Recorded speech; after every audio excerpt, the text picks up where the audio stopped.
जय हिंद दोस्तों, mission defence academy के यूट्यूब चैनल पर आप लोगों का बहुत बहुत स्वागत है। जिन बच्चों ने अभी तक चैनल सब्सक्राइब नहीं किया है वो इस चैनल को सब्सक्राइब करें और जो भी मैं पेपर वगैरह डाल रहा हूं ताकि आपको इसका नोटिफिकेशन हैंड टू हैंड मिल जाए और उसके बाद आप अच्छे से तैयारी कर सको। तो चलिए बच्चों, चलते हैं आगे। जैसे कि हमारा स्टार्टिंग का ही पार्ट होता है कि सामान्य ज्ञान। सबसे पहले हमें क्या करना है बेटा? सामान्य ज्ञान। सामान्य ज्ञान में भी देखो पहला क्वेश्चन है, साइमन कमीशन का संबंध किससे था? देखो साइमन कमीशन बेसिकली बेटा, पहले इसके बारे में थोड़ा सा समझेंगे। साइमन कमीशन का गठन, ध्यान रखना इसका जो गठन है वो आपका साइमन कमीशन का जो गठन है, साइमन कमीशन का गठन आपका 1927 में हुआ। साइमन कमीशन का गठन कब हुआ? 1927 में हुआ। और देखो इसका गठन इसलिए किया गया था क्योंकि इससे पहले मॉन्टेग्यू चेम्सफोर्ड सुधार लागू किए गए थे भारत में। मॉन्टेग्यू चेम्सफोर्ड सुधार, मॉन्टेग्यू चेम्सफोर्ड सुधार लागू किए गए थे। तो ये कितने अमल में आए, कितने अमल में नहीं आए, जो भी वहां संवैधानिक सुधार करने थे उनकी समीक्षा के लिए इसका गठन किया गया था। और इसके बाद ये सन 1928 में भारत आया। क्वेश्चन आता है साइमन कमीशन भारत कब आया?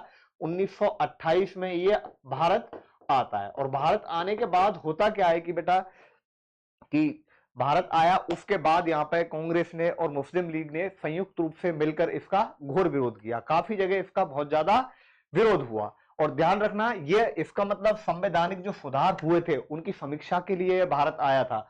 तो इसका विरोध है वो सबने किया था। और लखनऊ में लाला लाजपत राय ने विरोध किया था। किसने विरोध किया था? लाला लाजपत राय ने विरोध किया था, जहां पर लाठीचार्ज हुआ और लाठीचार्ज के बाद लाला लाजपत राय की मृत्यु हो गई थी। तो लाला लाजपत राय ने मरने से पहले कहा था कि मेरे शरीर पर पड़ी हुई एक एक लाठी अंग्रेजी शासन के, जो भी अंग्रेजी शासन है, इस इनके ताबूत में आखिरी कील के समान होगी। तो ध्यान रखना, साइमन कमीशन गठन 1927 में, भारत 1928 में आया था। क्यों आया था? क्योंकि मॉन्टेग्यू चेम्सफोर्ड जो सुधार लागू किए गए थे, जो भी संवैधानिक और राजनीतिक वहां पर सुधार करने थे, उनकी समीक्षा के लिए भारत आया था। इसके बाद चलिए आगे चलते हैं। लक्षद्वीप कहां स्थित है? देखो लक्षद्वीप, ध्यान रखना इसमें बहुत सारे द्वीप हैं और ये सबसे छोटा केंद्र शासित प्रदेश है। ध्यान रखना, सबसे छोटा केंद्र शासित प्रदेश है लक्षद्वीप है। ध्यान रखना, लक्षद्वीप सबसे छोटा केंद्र शासित प्रदेश है, सबसे बड़ा दिल्ली है। और लक्षद्वीप की जो राजधानी है वो क्या है बेटा? कावारत्ती। लक्षद्वीप की राजधानी आपकी क्या है बेटा? कावारत्ती है। ध्यान रखना। तो ये आपका कहां पे है? ध्यान रखना, अरब सागर में, अरब सागर में है। कहां पे? ये अरब सागर में, जो कि हिंद महासागर में है। तो ध्यान रखना, ये लक्षद्वीप है वो कहां पे है? अरब सागर में। इसके बाद चलिए आगे, हीराकुंड बांध किस राज्य में है? देखो हीराकुंड बांध के बारे में समझते हैं।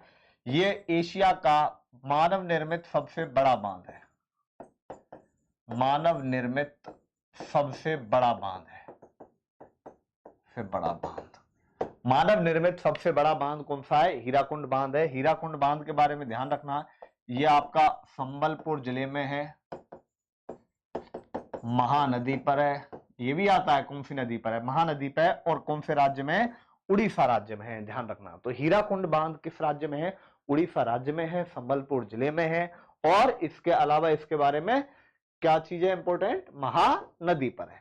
तो ये आपका देखो क्वेश्चन नंबर 3 हो जाता है। इसके बाद आइए क्वेश्चन नंबर 4, भारत में बड़े पैमाने पर स्वदेशी आंदोलन का प्रारंभ कब हुआ?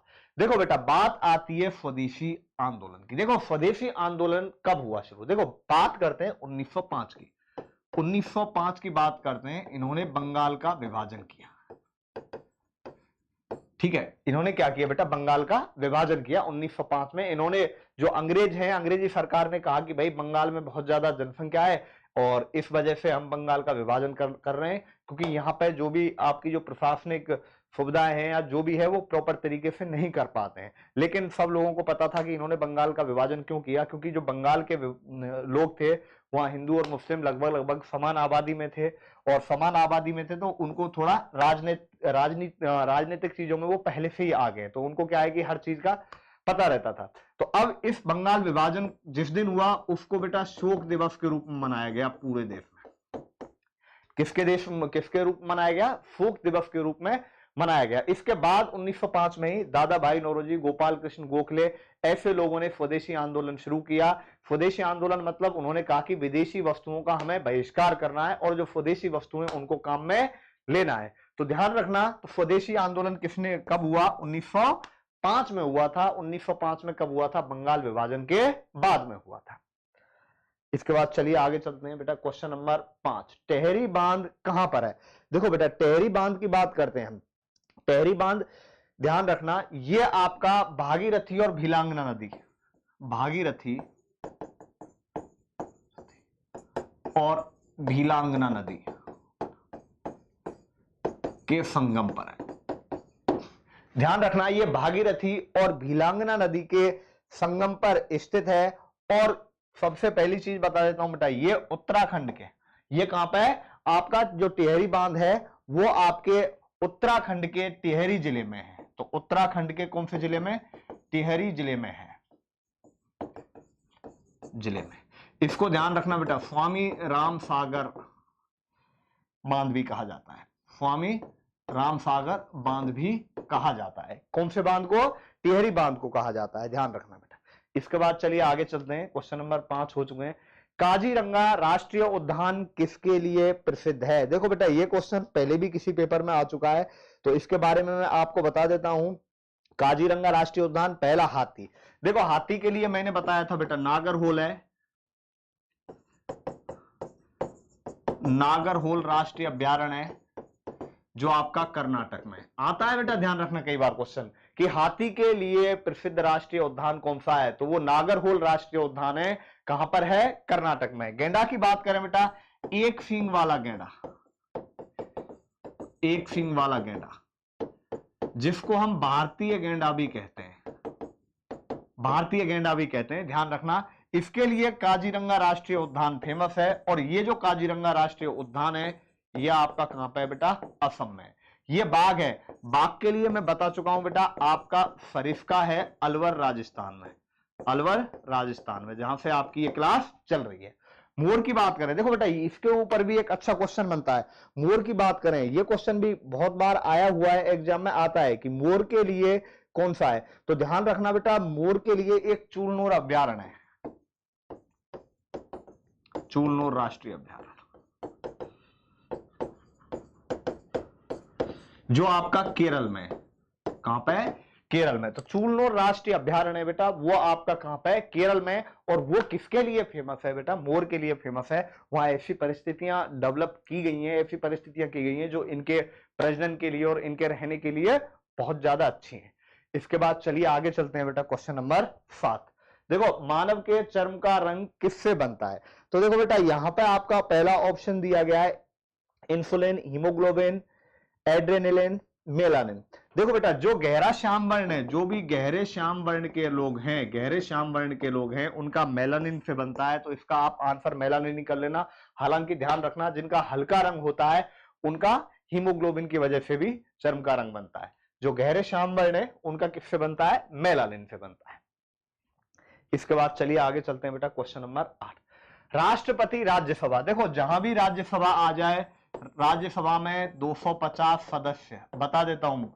सभापति बेटा, इसका कौन होता है? उपराष्ट्रपति। ध्यान रखना, ये क्वेश्चन आते हैं राज्यसभा से संबंधित। सभापति क्या होता है बेटा? उपराष्ट्रपति। उपराष्ट्रपति का जो चुनाव है राज्यसभा लोकसभा के सदस्य करते हैं। कई बार क्वेश्चन ये भी आता है, देखो, उपराष्ट्रपति का जो चुनाव है वो आपके लोकसभा और राज्यसभा दोनों के सदस्य करते हैं। लेकिन उपसभापति की बात करें तो उपसभापति का चुनाव है वो केवल राज्यसभा के सदस्य ही करते हैं। अब इसमें क्या होता है बेटा, 238 सदस्य राज्य और केंद्र शासित प्रदेशों से आते हैं, लेकिन 12 सदस्य है वो राष्ट्रपति नामित करता है। तो राष्ट्रपति कितने सदस्य नामित करता है? आपके 12 सदस्य। राज्यसभा को ध्यान रखना बेटा, उच्च सदन भी कहा जाता है, प्रथम सदन भी कहते हैं। तो उच्च सदन या प्रथम सदन भी कहा जाता है। तो ये आपके राज्यसभा के बारे में। बाकी और क्वेश्चन है जो एग्जाम में पूछे जाते हैं। भारतीय संविधान के अंतर्गत पहला आम चुनाव कब हुआ? अब देखो बेटा, यहां जो क्वेश्चन दिया है, पहला आम चुनाव कब हुआ। अब यहां कई बार क्वेश्चन ये भी आता है कि भारत में सबसे पहले वोट कहां डाला गया, ठीक है। तो देखो भारत में सबसे पहले जो आम चुनाव हुए थे वो हुए थे 1962 में, लेकिन सबसे पहले वोट 25 अक्टूबर 1951 को हिमाचल की चिमी तहसील है बेटा। सबसे पहले ध्यान रखना, अपने आजाद भारत में सबसे पहले वोट हिमाचल में डाला गया था, और वो कब डाला गया था? 25 अक्टूबर 1951 को डाला गया था। लेकिन हम बात करें पहले जो आम चुनाव है बेटा, अक्टूबर से फरवरी 1952 तक चले थे। जो पहले आम चुनाव हुए थे वो 1952 में हुए थे। इसके बाद चलिए आगे। मानस अभयारण्य किस राज्य में स्थित है? देखो मैंने बताया बेटा अभयारण्य से क्वेश्चन आते हैं। देखो मानस अभयारण्य की बात करें, ध्यान रखना, मानस अभयारण्य आपका मानस नदी पे है। मानस नदी ध्यान रखना ब्रह्मपुत्र की सबसे बड़ी सहायक नदी है। सबसे बड़ी सहायक नदी है, ध्यान रखना, सबसे बड़ी सहायक नदी है और उस नदी के किनारे पर है, इसीलिए इसका नाम मानस अभयारण्य रखा गया है। और यह आपका असम में स्थित है। ध्यान रखना कौन से राज्य में स्थित है? असम में स्थित है। इसके बाद चलिए आगे। पानीपत की पहली लड़ाई, देखो बेटा पानीपत की पहली लड़ाई, पहला युद्ध पानीपत का ध्यान रखना बाबर और आपका इब्राहिम लोदी के बीच में हुआ। इब्राहिम लोदी कब हुई बेटा? ये आपकी हुई थी 1526 में। दूसरी लड़ाई हुई थी वो 1556 में हुई थी अकबर और हेमू के बीच में। अकबर और किसके बीच में? हेमू के बीच में। जो पानीपत का बेटा तीसरा युद्ध है, तीसरा भी युद्ध हुआ है बेटा, तीसरा युद्ध हुआ था आपका सदाशिव भाऊ, जो भी मराठा थे, सदाशिव भाऊ कौन थे? मराठा थे, और बेटा अहमद शाह अब्दाली। अब्दाली जो मूवी है पानीपत, वो पानीपत के तीसरे युद्ध पर ही आधारित है, और ये हुआ था बेटा 1761 में। तो ये आपके पानीपत के तीनों युद्ध हो जाते हैं। तो ये किसके बीच में हुआ था बेटा? बाबर और इब्राहिम लोदी के बीच में हुआ था। इसके बाद चलिए आगे, ठीक है। हसन खां और बाबर के बीच में नहीं है बेटा, ये तो खानवा के युद्ध में आते हैं, ध्यान रखना। हसन खां जो खानवा के युद्ध में आते हैं, जब राणा सांगा लड़ने जाते हैं इनसे, तो ये सेनापति थे उस सेना के। चिपको आंदोलन किसने किया? देखो बेटा चिपको आंदोलन दो हैं। जो सबसे पहला चिपको आंदोलन है, देखो बेटा चिपको आंदोलन दो हैं, ध्यान रखना। जो सबसे पहला चिपको आंदोलन है बेटा, उसकी हम यदि बात करें तो वो 1730 में राजस्थान के खेजड़ीली गांव में हुआ।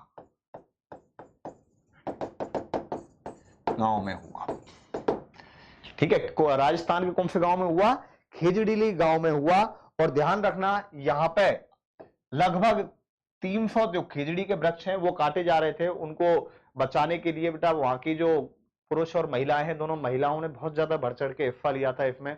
और अमृता देवी के नेतृत्व में, किसके नेतृत्व में? अमृता देवी के नेतृत्व में खेजड़ीली में जो चिपको आंदोलन है वो हुआ। और इसमें लगभग बेटा 363 लोगों को मार दिया गया।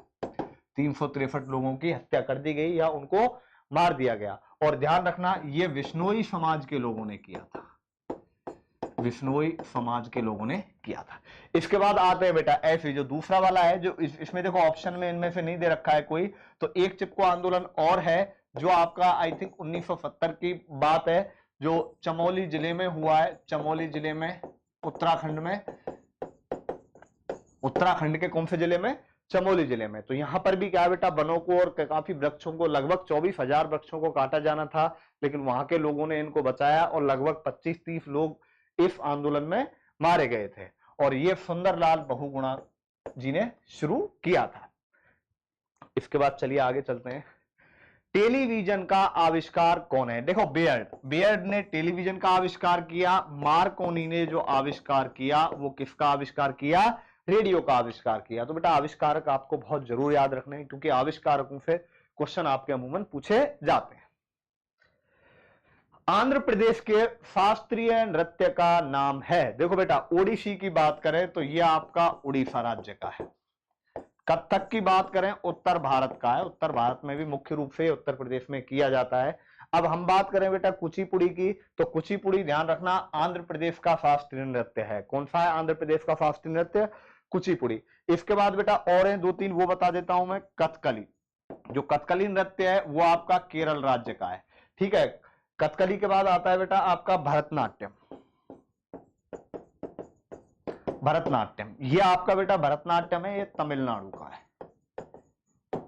ठीक है। घूमर राजस्थान का है, गरबा गुजरात का है, असम का बिहू है, ठीक है, और झुमरी आपके बिहार का है। तो ये आपके कुछ नृत्य हैं जो आपको याद रखने हैं। दोबारा देख लो एक बार बेटा, ओडिसी उड़ीसा, कथक आपका उत्तर भारत का हो गया, कुचिपुड़ी आपका आंध्र प्रदेश का है, ठीक है ना, कुचिपुड़ी कहां का है, आंध्र प्रदेश का है। भरतनाट्यम आपका है बेटा तमिलनाडु का, कहां का है, भरतनाट्यम तमिलनाडु का है। और इसके अलावा कथकली है, वो कथकली कहां का है, केरल का है। हर्षवर्धन के काल में चीन में आए पर्यटकों का नाम बताइए। देखो हर्षवर्धन के हासे हर्षवर्धन, हासे हिनशांग, हिनशांग हर्षवर्धन के काल में आया था। ये आपका बेटा चंद्रगुप्त के काल में आया था, चंद्रगुप्त द्वितीय के काल में आया था शायद, किसके में, चंद्रगुप्त के काल। ये इत्सिंग बेटा लगभग 691 ईस्वी में आए थे नालंदा विश्वविद्यालय में पढ़ने, तो ये इन सब के बाद में आए थे। तो हर्षवर्धन के काल की बात करें तो हर्षवर्धन के काल में कौन आए थे बेटा, हिनसांग। बिजली के बल्ब में, अब देखो यहां पर बेटा आपके सामान्य ज्ञान है उसके क्वेश्चन आपके कंप्लीट हो जाते हैं। ये जो अभी बताया मैंने जीके वाला क्वेश्चन है। अब आगे चलते हैं बेटा, ये जनरल साइंस का पार्ट है। तो देखो जनरल साइंस से भी आपके 15 क्वेश्चन आते हैं और हमें सारे क्वेश्चन ही अच्छे तरीके से देखने हैं। बिजली के बल्ब में क्या भरा जाता है, देखो मैं बहुत बार आपको बता चुका हूं बेटा, बिजली के बल्ब में बहुत बार बता चुका हूं, दो गैस हैं, नाइट्रोजन और ऑर्गन। नाइट्रोजन और कौन सी है बेटा, ऑर्गन। ये इसलिए भरी जाती है क्योंकि ये अक्रिय गैस है। कैसी गैस है, अक्रिय गैस है, अक्रिय गैस है। तो उसका जो तंतु होता है, फिलामेंट होता है, उससे कोई क्रिया नहीं करती है, जिससे उसकी आयु बढ़ जाती है। तो अब इनमें देख लो बेटा, ऑप्शन में कौन सी है, ऑर्गन गैस है। तो बिजली के बल्ब में कौन सी गैस होती है, ऑर्गन गैस होती है। हाइड्रोक्लोरिक अम्ल एवं धातु की क्रिया करने पर, देखो हाइड्रोक्लोरिक अम्ल HCl, यदि हम धातु की क्रिया करवाएंगे तो यहां या कोई लवण बनेगा और हाइड्रोजन गैस मुक्त होगी। तो ध्यान रखना, हाइड्रोक्लोरिक अम्ल की हम धातु के साथ क्रिया करवाते हैं तो लवण बनता है और हाइड्रोजन गैस निकलती है। तो इसका जो राइट आंसर हो गया वो क्या हो जाएगा, हाइड्रोजन गैस हो जाएगा बेटा। इसके बाद चलिए आगे, निम्नलिखित में से कौन सा ईंधन के काम में आता है। देखो कार्बन डाइऑक्साइड है बेटा, ये भी नहीं, कार्बन मोनोऑक्साइड है, ये भी नहीं, तो ये दोनों तो होंगे ही नहीं। ये आपका बेटा ब्यूटेन का है, और ब्यूटेन ध्यान रखना आपकी रंगहीन और अत्यंत ज्वलनशील गैस होती है, जिसको लिक्विड फॉर्म में कन्वर्ट कर दिया जाता है। तो ईंधन के रूप में कौन सा आता है, आपका ब्यूटेन आता है, C4H10। तो ये आपका किसके रूप में काम में लिया जाता है, ईंधन के रूप में काम में लिया जाता है। इसके बाद चलिए आगे चलते हैं, एवोगाड्रो संख्या का मान होता है। देखो इसका जो राइट आंसर है 6.023 इंटू में 10 की पावर 23, ये इसका राइट आंसर है, एवोगाड्रो संख्या का मान होता है बेटा। कैल्शियम कार्बोनेट गर्म करने पर क्या उत्पन्न करता है। देखो बेटा कैल्शियम कार्बोनेट जो CaCO3 है वो आपका CaO प्लस CO2 बनाता है गर्म करने पर। तो बेटा कौन सी गैस मुक्त कर रहा है, आप यहां पे देख लीजिए कौन सी गैस हो रही है बेटा, कार्बन डाइऑक्साइड। तो ध्यान रखना जो कैल्शियम कार्बोनेट है जिसका फॉर्मूला CaOCO3 होता है, आपका ये पूछ रहा है कि CaCO3 कौन सी गैस मुक्त करता है बेटा, कैल्शियम कार्बोनेट। तो ये आपकी कार्बन डाइऑक्साइड गैस मुक्त करता है। इसके बाद चलिए आगे चलते हैं, विद्युत वाहक बल की इकाई। देखो बेटा शक्ति की इकाई आपकी वॉट हो जाएगी बेटा, वोल्ट आपकी ध्यान रखना, विद्युत बल की जो इलेक्ट्रोमोटिव फोर्स है इसकी इकाई है वोल्ट।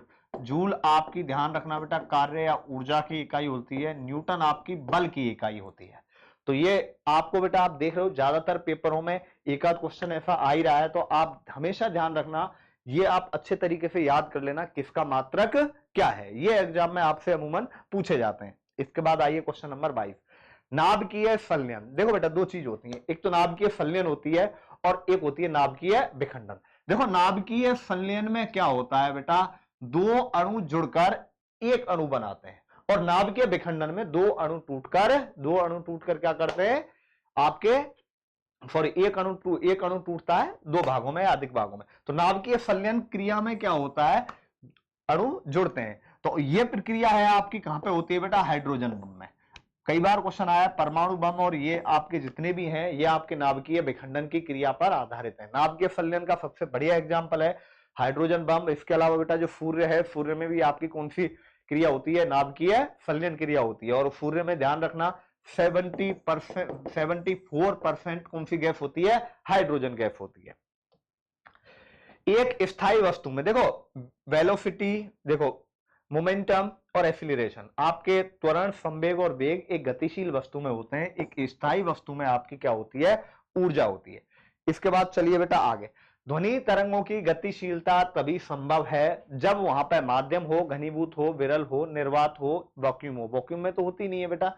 तो ध्यान रखना ध्वनि की तरंगें तभी चल सकती जब उसके लिए कोई मीडियम हो, कोई माध्यम हो। बिना माध्यम के ध्वनि तरंगें नहीं चल सकती। तो ध्वनि तरंगों के लिए जो आवश्यक है वो क्या है? आपका सबसे मेन जो चीज है वो मीडियम या माध्यम। अब आओ बेटा अगला। उत्तल दर्पण में बना हुआ प्रतिबिंब हमेशा, देखो उत्तल दर्पण में जो वास्तविक और उल्टा जो प्रतिबिंब बनता है, हमेशा ध्यान रखना वास्तविक और उल्टा बनता है। वर्नियर कैलिपर्स का अल्पतमांक होता है। पहला ऑप्शन दे रखा है 0.1 सेंटीमीटर, 0.01 सेंटीमीटर। देखो इसका होता है 0.01 mm, या इसको सेंटीमीटर में बदलेंगे 0.001 सेंटीमीटर। तो बेटा इनमें से ऑप्शन में कोई दे नहीं रखा है, ध्यान रख लेना 0.01 mm या 0.001 क्या होता है? सेंटीमीटर होता है। तो यह आपका वर्नियर कैलिपर्स का अल्पतमांक होता है। निम्नलिखित में से किस किरण की तरंग दैर्घ्य लंबाई सबसे कम होती है? वेवलेंथ सबसे कम, ध्यान रखना गामा रेज की होती है बेटा। आपकी कौन सी रेज की होती है? गामा रेज की होती है। तो बेटा ये आपकी गामा रेज है। ये आपकी कौन सी रेज है? गामा रेज है। ध्यान रखना जो सबसे कम होती है, सबसे कम तरंग दैर्घ्य होती है वो आपकी गामा रेज की होती है। अब इसके बाद आओ, निम्नलिखित में से मार्श गैस कौन सी होती है? देखो आपकी मार्श गैस मीथेन गैस होती है। कौन सी गैस है? मीथेन गैस होती है, वो मार्श गैस होती है, जो कि बेटा गाय के गोबर में सबसे ज्यादा पाई जाती है। ठीक है, आपने एक पिक्चर देखी होगी मिशन मार्स, मिशन मंगल। तो मंगल ग्रह पर ध्यान रखना मीथेन गैस बहुत अधिक पाई जाती है, इसीलिए मंगल ग्रह को मार्स भी बोल देते हैं। ठीक है, तो मार्स गैस कौन से मंगल ग्रह पाई जाती है? ये मेनली गाय का गोबर या जो अपने दलदलीय क्षेत्र होते हैं वहां पे आपकी कौन सी गैस निकलती है? मीथेन गैस निकलती है। मानव शरीर का, देखो कई अभी एक पेपर में क्वेश्चन आया भी था, मानव शरीर का सबसे कठोर हिस्सा ध्यान रखना इनेमल होता है। इनेमल होता है जिसको हम दंत वक्र कुछ ऐसा हिंदी में बोलते हैं। जो ये कहां पे होता है बेटा? दांत में होता है। आपने देखा होगा जो दांत सबसे जो मजबूत पार्ट होता है बेटा, जो इनेमल होता है, जो कि दांत की ऊपरी सतह पर होता है। आपने देखा होगा दांत में कोई छोटी मोटी प्रॉब्लम भी होती है तो बहुत ज्यादा दर्द होता है, वो इसीलिए होता है। इसके बाद आइए क्षय रोग। देखो क्षय रोग या जिसको हम टीबी भी बोलते हैं, ये आपका बेटा बैक्टीरिया से होता है और इसका जो वाहक है वो होता है माइक्रोबैक्टीरियम ट्यूबरक्लोसिस होता है। ध्यान रखना कौन होता है बेटा? Mycobacterium tuberculosis, mycobacterium tuberculosis. इसके बाद चलिए आगे। देखो यहां पर आपका ये जनरल साइंस का पोर्शन कंप्लीट हो जाता है बेटा। इसके बाद चलते हैं हम अपने जो मैथमेटिक्स और रीजनिंग वाला भाग है उस पर चलते हैं।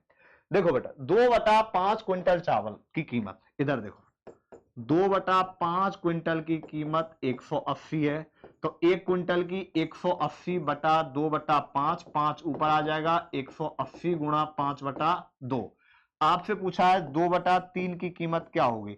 तो 2/3 क्विंटल की, तो 180 गुणा में 5/2 तो है ही, और यहां बेटा 2/3 का गुणा हो जाएगा। 2 से 2 कट गया, 3 से 60 कट गया, 6 पंजे 30 आ गया, 300 रुपए।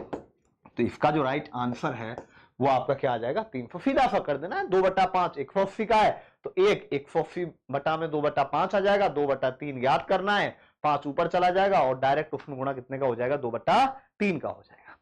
इसके बाद चलिए आगे।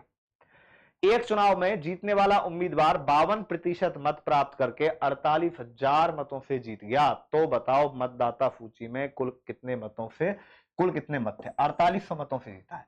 देखो मान लेते हैं बेटा चुनाव में आपके कुल कितने मत हैं? 100 में से आपका जीतने वाला जो उम्मीदवार है वो 52 ले गया, तो देखो 52%। तो एक बात बताओ बेटा, हारने वाले को कितने मिले? 48। आपके पास जीत कितने मतों से हुई? 4 मतों से। लेकिन क्वेश्चन में जीत कितने से हो रही है आपकी? 4800 से। तो कुल मत होंगे 4800 बट्टा में कितना आ गया? 4 मतों से हो रही है। गुणा में कुल मत कितने हैं आपके बेटा? 100 है। तो 4800 से काट दिया 120 या 1200 आ गया। तो कितना आ गया बेटा आपका? 1,20,000 आ जाएगा आपका। राइट आंसर क्या आ जाएगा? 1,20,000। सीधा देखो, टोटल वोट 100 है, 100 में से जीतने वाला 52 ले गया, बचे 48 वोट हारने वाले को मिले। 4 वोट से जीत हो गई, 4 वोट से जीत। लेकिन क्वेश्चन में जीत दे रखी है आपकी 4800 मतों से, तो 4800 बटा 4 टोटल याद करने हैं तो कितने? 100। अब देखो बेटा, ए अनुपात बी 3:4 है, बी अनुपात सी 5:2 है। तो ए अनुपात सी ज्ञात करना है। तो देखो कैसे ज्ञात करते हैं बेटा? ए अनुपात बी अनुपात सी। ए अनुपात बी देखो कितना है बेटा? 3:4। बी अनुपात सी कितना है? 5:2। इसको करने के देखो बेटा 2-3 तरीके हैं, लेकिन मैं सबसे इजी तरीका है वो बता रहा हूं। इजी तरीका क्या है बेटा? यहां 4 है तो आगे भी 4 ले दो, और यहां 5 है तो आगे भी क्या आ जाएगा? 5। अब इनका गुणा कर दो। 3 गुणा 5 15, 4 गुणा 5 20, 4 गुणा 2 8, 15:20:8। आपसे पूछा है ए अनुपात सी, तो बेटा ए का मान 15, सी का मान 8। तो ए अनुपात सी कितना आ जाएगा आपका? 15:8। ये आपका राइट आंसर आ जाएगा। इसके बाद देखिए, यदि ए बराबर बी बराबर सी है तो a cube plus b cube plus c cube. बहुत फेवरेट क्वेश्चन है, ध्यान रखना, ये आपका एलजेब्रा से बहुत ज्यादा आता है एग्जाम में। तो देखो एक फॉर्मूला होता है बेटा, a cube plus b cube plus c cube minus 3abc। ये होता है आपका बेटा a plus b plus c into में a square plus b square plus c square minus a square minus b square minus c square. नहीं, minus a b minus b c minus c. ये आपका बेटा आपका complete क्या होता है? Formula. अब देखो, यदि ये कह रहा है, यहां दो कंडीशन बनती है। पहली कंडीशन बनती है यदि a plus b plus c बराबर 0 हो जाए। तो देखो बेटा ये 0 हो जाएगा तो ये पूरा क्या हो जाएगा? 0। तो a cube plus b cube plus c cube minus 3abc, ये 0 हो गया तो पूरा 0 के बराबर। तो a cube plus b cube plus c cube बराबर किसके हो जाएगा? 3abc के। कब? पहली कंडीशन बन रही है जब a प्लस बी प्लस सी आपके पास क्या है? 0। तब भी आपका देखो यहां क्वेश्चन में देता कि यदि a plus b plus c बराबर 0 है, तो बताइए a cube plus b cube plus c cube कितने के बराबर होगा? 3abc के बराबर होगा। लेकिन यहां दिया है दूसरी कंडीशन कि यदि a बराबर b बराबर c है। तो देखो बेटा यहां पे a बराबर b बराबर c रखो, यहां तो कोई दिक्कत नहीं है। ए तीनों की जगह ए रख रहा हूं बेटा। तो ए स्क्वायर प्लस ए स्क्वायर प्लस ए स्क्वायर। यहां देखो बेटा ए गुणा ए गुणा ए गुणा ए, तो यहां भी कितनी बार आएगा? 3 बार आएगा। तो 3 बार से 3 बार कट जाएगा, तब भी ये किसके बराबर हो जाएगा? 0 के बराबर हो जाएगा। तो a cube plus b cube plus c cube minus 3abc किसके बराबर? 0 के बराबर। तो ये a cube plus b cube plus c cube बराबर होगा 3abc के बराबर। तो भी इसका आंसर क्या आएगा? 3abc। ध्यान रखना बेटा, ये दोनों क्वेश्चन एग्जाम में बहुत ज्यादा पूछे जाते हैं एज इट इज। तो आप तो कुछ भी मत करो, 3abc पे टिक मार दो। इसके बाद देखिए बेटा, tan 65 माइनस cot 25। देखो tan 65 माइनस cot 25 बता देता हूं बेटा, जो भी आर्मी जीडी वगैरह वाले बच्चे हैं उनके सिलेबस में ये है नहीं। वैसे ये आपके जो टेक्निकल वाले बच्चे हैं उनके सिलेबस में, ध्यान रखना। किसके सिलेबस में? टेक्निकल बच्चों के, टेक्निकल वाले जो बच्चे हैं उनके सिलेबस में। लेकिन फिर भी मैं आपको एक बार बता देता हूं इसके बारे में बेटा। तो देखो कैसे करेंगे इसको। tan 65 माइनस, इसको लिखेंगे cot 90 माइनस, देखो 25 है तो 90 माइनस 65 लिख सकता हूं। 25 को मैं 90 माइनस 65 लिख सकता हूं, बिल्कुल लिख सकता हूं, कोई दिक्कत नहीं है। तो tan 65 एक फॉर्मूला होता है बेटा, cot 90 माइनस थीटा होता है आपका tan थीटा। तो ये cot 90 माइनस थीटा क्या होता है? tan theta. तो cot 90 माइनस 65 क्या हो जाएगा बेटा? cot 90 माइनस 65 हो जाएगा आपका tan 65। और tan 65 में से tan 65 गया तो क्या आ गया? 0। तो इसका जो राइट आंसर है वो क्या आएगा? 0। तो देखो आपको कहीं भी ये समझ में नहीं आए, आप कहीं भी यदि अटक रहे हो और ऐसे क्वेश्चन में आपको तुक्का लगाना है तो तुक्का ध्यान रखना, ट्रिग्नोमेट्री का हो या एलजेब्रा का हो, या तो आप 0 पे तुक्का लगाओ या फिर आप 1 पे तुक्का लगाओ। तो यहां ये आपका क्वेश्चन नंबर 35वां हो जाता है। इसके बाद चलिए चलते हैं क्वेश्चन नंबर 36। राम और गोपाल की आयु का अनुपात 7:3 है। यदि राम गोपाल से 28 वर्ष बड़ा है तो राम की आयु ज्ञात कीजिए। देखो बेटा, यहां राम है और यहां गोपाल है, इनकी आयु का अनुपात 7:3 है। राम गोपाल से कितना बड़ा है बेटा? यहां 4 वर्ष बड़ा है। तो राम की आयु ज्ञात करनी है, डायरेक्ट वैल्यू सिस्टम लगाओ। राम गोपाल से 28 वर्ष बड़ा है, तो बेटा राम गोपाल से 28 वर्ष बड़ा है, लेकिन यहां कितना बड़ा है? 4 वर्ष बड़ा है। तो राम गोपाल से 4 वर्ष बड़ा है, तो राम की आयु होगी कितनी? 7। तो कितना आ गया बेटा? 49 आ गया। तो इसका जो राइट आंसर है वो क्या आ जाएगा? 49 आ जाएगा। 750 में कौन सी संख्या जोड़ने पर आपकी पूर्ण वर्ग बनेगी? देखो बेटा, पहली संख्या जोड़ो, 750 प्लस 36 786, किसी भी संख्या का वर्ग नहीं है। 750 प्लस 34 784, 28 का वर्ग है। तो कौन सी संख्या जोड़ने पर आपकी ये पूर्ण वर्ग संख्या बनेगी? 34 जोड़ने पर बनेगी। 34 जोड़ने पर ये 784 हो जाएगा। और ध्यान रखना, जो 784 है वो किसका वर्ग होता है बेटा? 784 आपका 28 का वर्ग होता है। इसके बाद चलिए आगे चलते हैं। 3x प्लस 2y बराबर 7, 2x प्लस 3y बराबर 8, तो x और y का मान। तो पहला तरीका देखो बेटा, 3x प्लस 2y बराबर 7, 2x प्लस 3y बराबर 8। तो देखो y को बराबर कर लो, तो ऊपर वाले में गुणा 3 का कर दो और नीचे वाले में गुणा 2 का कर दो। तो देखो 3 का किया 9x प्लस 6y बराबर 7 दिया 21। अब 2 का करेंगे, 2 दूनी 4x प्लस 6y बराबर 16।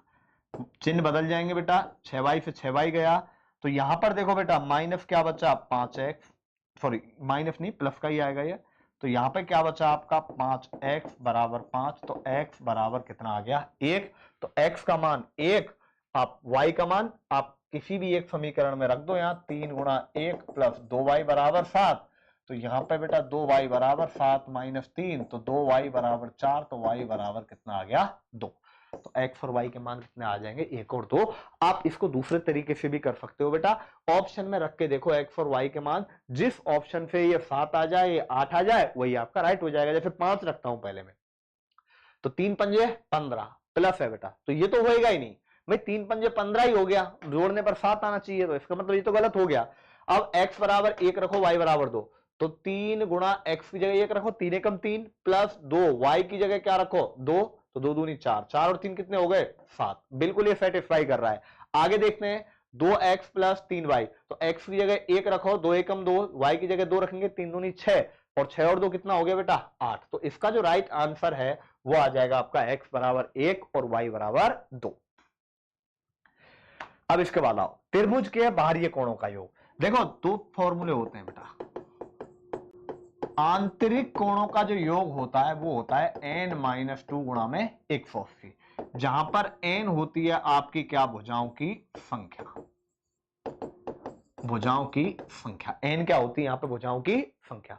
तो आपसे आंतरिक कोणों का योगफल पूछे तो फॉर्मूले में अप्लाई कर देंगे बेटा। त्रिभुज है तो 3 - 2 गुणा 180 कितना आ जाएगा? 180। लेकिन आपके पास कोई भी आकृति दी जाए, त्रिभुज, चतुर्भुज, पंचभुज, और उनके बाहरी कोणों का योगफल आपसे पूछा जा रहा है, तो कोई भी आकृति हो उसके बाहरी कोणों का योगफल 360 होता है। चाहे आपके पास त्रिभुज है, चाहे चतुर्भुज है, चाहे पंचभुज है, चाहे षटभुज है, कोई भी आकृति है, सभी आकृति के बाहरी कोणों का योगफल या बाहरी कोणों का योगफल कितना होता है? 360 होता है। समबाहु त्रिभुज का क्षेत्रफल, तो देखो समबाहु त्रिभुज का क्षेत्रफल, समबाहु त्रिभुज का क्षेत्रफल जिसकी तीनों भुजाएं बराबर हैं, ए, इसका क्षेत्रफल होता है √3/4 ए स्क्वायर। डायरेक्ट याद रख लेना, यदि शीर्ष लंब की बात करें इसकी, तो √3/2 ए होता है बेटा। ये क्या होता है आपका? शीर्ष लंब। तो कई बार आपसे शीर्ष लंब भी पूछ लिया जाता है। इसके बाद चलिए 41वां क्वेश्चन। देखो ये क्वेश्चन बहुत आसान है, 1 + 2/3 + 3/2। एलसीएम कितना आ गया बेटा? बताओ 6। तो 6 + 3 दूनी 6, 2 दूनी 4, 2 से 3 बार, 2 तिया 6 और 3 तिया 9। 6 और 4 10 और 9 19/6। तो इसका जो राइट आंसर आ जाएगा वो क्या आ जाएगा आपका 19/6। अब देखिए इनको जोड़ो बेटा, 0.002 0.02 0.002 4 2 और 0 पॉइंट, तो 0.024। इसका राइट आंसर क्या हो जाएगा आपका सी हो जाएगा बेटा। इसके बाद चलिए आगे, किसी वस्तु को 144 रुपए में बेचने पर होने वाला लाभ प्रतिशत वस्तु के क्रय मूल्य के सकारात्मक नहीं है बेटा, ये संख्यात्मक मान के बराबर है, संख्यात्मक मान के बराबर है। 144 रुपए में बेचने पर होने वाला लाभ प्रतिशत वस्तु के क्रय मूल्य के संख्यात्मक मान के बराबर है। क्रय मूल्य ज्ञात कीजिए, इंपॉर्टेंट क्वेश्चन है।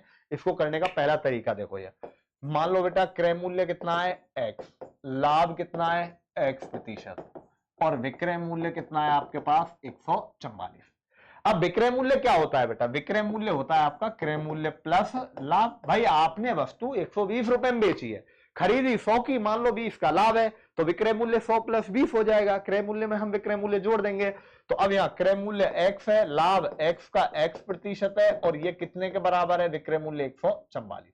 तो आप इसको सॉल्व करो, 4x + x² बराबर 144 00, x² + 4x - 144 00, ये आपकी इक्वेशन आ गई। इसके फैक्टर करो, x², ऐसी संख्या जोड़ने घटाने पर 100 आए, गुणा करने पर 144 00 आए, तो 180x plus minus 80x minus 144 00। तो यहां से x प्लस 180 माइनस x और x प्लस 180 आ जाएगा, तो ये x प्लस 180 और x माइनस 80 आ जाएगा।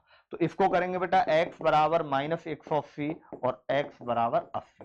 ध्यान रखना बेटा माइनस होगा नहीं, किसमें होगा, प्लस में, तो इसका राइट आंसर होगा 80। लेकिन ध्यान रखना बेटा एग्जाम में यदि ये क्वेश्चन आ जाए तो हमें इस तरीके से नहीं करना है, क्योंकि क्लर्क टेक्निकल वाले बच्चे फिर भी इसको सॉल्व कर सकते हैं, जीडी वाले बच्चे यहीं पे अटक जाएंगे। तो इसको करने का मैं एक शॉर्टकट तरीका बता रहा हूं बेटा, और इसको करवाने का जो शॉर्टकट तरीका है वो तरीका आपका ये ऑप्शन पे करो। जैसे आपने वस्तु 90 में खरीदी है तो लाभ भी 90% है, तो एक बार विक्रय मूल्य देख लो, जिससे विक्रय मूल्य 144 आ जाएगा वही राइट आंसर है।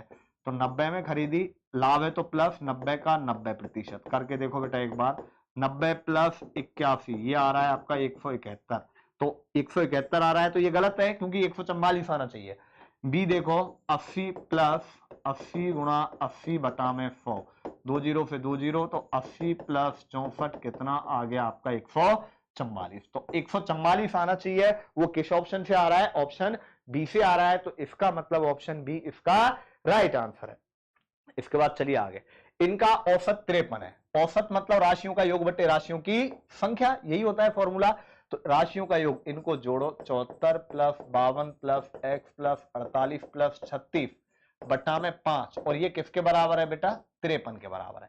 तो एक बार जोड़ेंगे इनको, 6 और 8 14, 14 और 2 16, 16 और 4 20, 4 और 3 7, 7 5 12, 12 और 7 19 और 2 21 प्लस x बटा 5 बराबर कितना है 53। तो 210 प्लस x बराबर 5 दिया 15, 5 25 और 1 26, x बराबर 265 माइनस 210, तो कितना आ जाएगा बेटा 55 आ जाएगा इसका राइट आंसर। इसके बाद चलिए आगे, log 2 64 और log 3 27। तो देखो इसको करने का सीधा सा तरीका है, log 2 बेस है यहाँ पे 64। देखो बेटा यहां जो संख्या होगी 64 या कुछ भी है, वो एक ऐसी संख्या होगी जो 2 की घात कुछ ना कुछ बनेगी। तो इसको लिख सकता हूं मैं 2 की घात 6 64 माइनस log 3, तो यहां पे 3 की घात होगी, 4 है तो 4 की घात होगी, तो 3 की घात कितना होगा 3। आपने पढ़ा होगा log m की पावर n है, तो इसको लिखूंगा n log m, पावर आगे आ जाएगी, तो इसको लिखूंगा 6 log 2 2 माइनस 3 log 3 3, इस तरीके से लिखूंगा। लेकिन ध्यान रखना बेटा एक तरीका होता है log a, यदि बेस और ये दोनों बराबर होते हैं तो इसका मान 1 होता है, तो ऐसे ही 6 गुणा 1 माइनस 3 गुणा 1, तो 6 माइनस 3, इसका आंसर कितना आ गया 3। आप डायरेक्ट भी कर सकते हो, ये सब करने की जरूरत नहीं है। 2 की पावर कितनी है 6 माइनस ये 3 की पावर कितनी है 3, तो डायरेक्ट 6 माइनस 3 कर दो, इसका राइट आंसर कितना आ जाएगा 3। ये आपको पूरा सॉल्व करने की जरूरत भी नहीं पड़ेगी। अब देखो बेटा पेपर को ये लिखा जाता है, -1 किया बेटा, p में से 1 कम किया, a में से 1 कम किया, वापस z, फिर p में से 1 कम, ई में से एक कम, आर में से एक कम, तो माइनस एक कर रहे हैं। तो ऐसे ही इसके लिए पी में से एक कम किया तो पी में से एक कम करेंगे तो बेटा ओ आ जाएगा, ई में से एक कम करेंगे डी आएगा, एन में से एक कम करेंगे एम। तो ओडीएम देख लो बेटा किस में आ रहा है, तो ओडीएम बेटा एक तो पहले में आ रहा है, लास्ट वाले में भी ओडीएम आ रहा है। चलो पूरा ही देखते हैं एक बार। सी एक कम करेंगे तो बी, ओडीएम बी। तो देखो यहाँ ओडीएम बी इसमें नहीं आ रहा है, इसमें आ रहा है, तो बेटा आपको आगे करने की जरूरत ही नहीं है, आपका राइट आंसर यही हो जाएगा। मछली जैसे जल से संबंधित है, मछली जल में रहती है, तो बेटा चिड़िया किससे संबंधित है, चिड़िया ध्यान रखना वायु में, हवा में उड़ती है, ठीक है, मछली जल में चलती है, चिड़िया वायु में उड़ती है। इसके बाद चलिए आगे, निम्नलिखित शब्दों में से विषम शब्द छांटिए। नाक, होठ, गला, आंखें। देखो गला, गला अंदर से आप देख नहीं सकते बेटा, ठीक है। इसके बाद मोची, चमड़ा, दर्जी। देखो जिस प्रकार मोची चमड़े से संबंधित है उसी प्रकार दर्जी आपका कपड़े से संबंधित है, ठीक है, दर्जी कपड़ा बनाने का काम ही आता है। इसके बाद देखिए अगला क्वेश्चन, लास्ट क्वेश्चन आपका, एक्स और वाई भाई भाई है, एक्स और वाई भाई भाई है, देखो पुरुष है तो ऐसे बॉक्स में बंद कर दो बेटा। आर वाई का पिता है, आर वाई का पिता है तो ये पुरुष है, बॉक्स में आ जाएगा। एफ टी का भाई है, एफ टी का भाई है और एक्स का मामा है। अब देखो एफ है, एस किसका मामा है, एफ किसका मामा है, एक्स का मामा है, मामा है तो मतलब इसकी मां का भाई होगा, एक्स ये भाई ये पिता और ये पिता की पत्नी हो गई, और ये ई का भाई है बेटा, ध्यान रखना ये ई का भाई है, सॉरी ई का नहीं, एफ टी का भाई है, टी का भाई है तो टी इनकी पत्नी हो जाएंगी और ये इनका भाई हो जाएगा कौन, एफ। अब देख लो एक बार, एफ टी का भाई है, टी का भाई हो गया और इसका मामा हो गया, क्योंकि बेटा देखो ये आर की पत्नी है तो इनकी मां हो जाएगी। अब आगे पूछा है आपसे टी का आर से क्या संबंध है, टी का आर से क्या संबंध है, तो टी आर की क्या है बेटा, पत्नी है, आर की क्या है, टी आर की पत्नी है। तो यहां पर आपका बेटा ये जो पेपर है कंप्लीट हो जाता है, इसके बाद अगले पेपर में मिलेंगे।